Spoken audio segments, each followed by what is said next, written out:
To prepare you for The Last of Us Part 2, let's take a look back and recap the story of The Last of Us and its DLC, Left Behind. The Last of Us begins in September 2013 with father and daughter, Joel and Sarah. It's the night of the outbreak and the whole world is being overrun by a fungal infection that turns people erratic and violent. Along with Joel's brother, Tommy, they attempt to make their way out of town.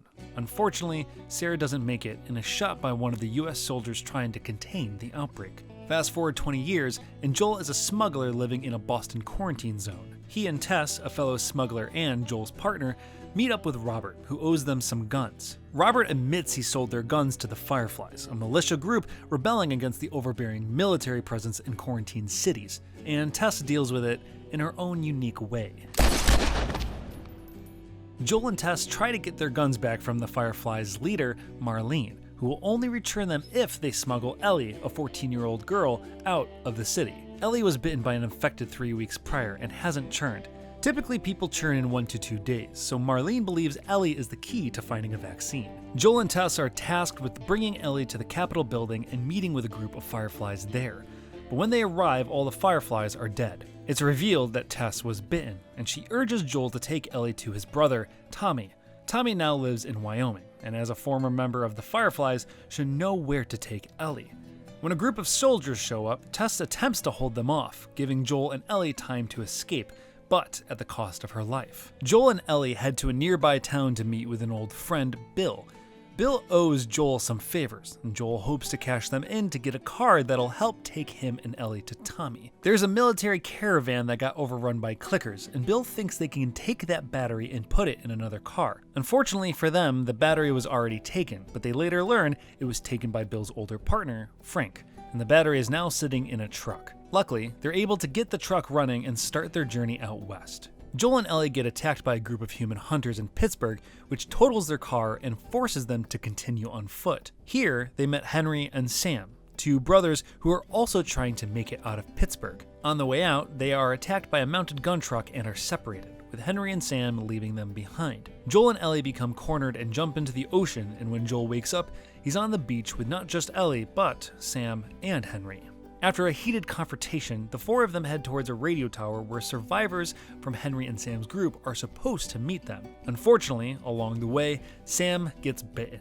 Unable to face what's about to happen, Henry shoots Sam and then kills himself. A few months later in the fall, Joel and Ellie make it to Wyoming where they meet up with Tommy and his wife, Maria.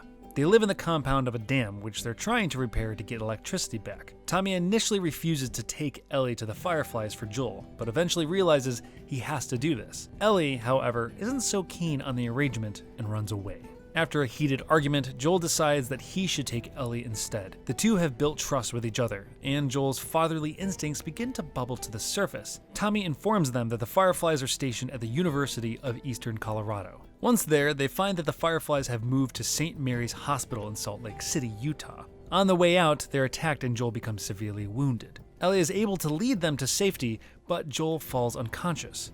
Now in the winter, Ellie is searching for food and runs into two men, David and James. David agrees to give Ellie medicine for the meat on her deer.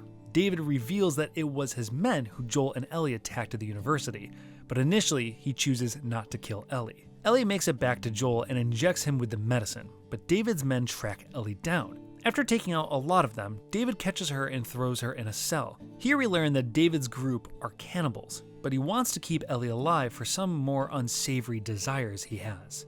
She refuses to comply, so the two men try to cut her up, but she convinces them that she's infected and uses this to make her escape. David finds her in an abandoned restaurant and locks the door. Eventually, she takes his machete and kills him with it. Joel, now recovered, catches up with her after she murders David. Now in the spring, Joel and Ellie are in Utah. Once inside the hospital, Marlene informs them that they can reverse engineer a vaccine from Ellie, but they have to kill her to do it. Joel, after bonding with Ellie as much as he has, doesn't allow this to happen and kills tons of Fireflies, including Marlene. He grabs Ellie, who's unconscious from being prepped for surgery, and takes her to Tommy's. When Ellie wakes up, Joel lies to her and tells her that there are tons of immune people like her, and, due to them not working, the Fireflies aren't even looking for a vaccine anymore. Later, when Ellie confronts Joel on if he's telling the truth, he affirms his position, and thus ends the first Last of Us.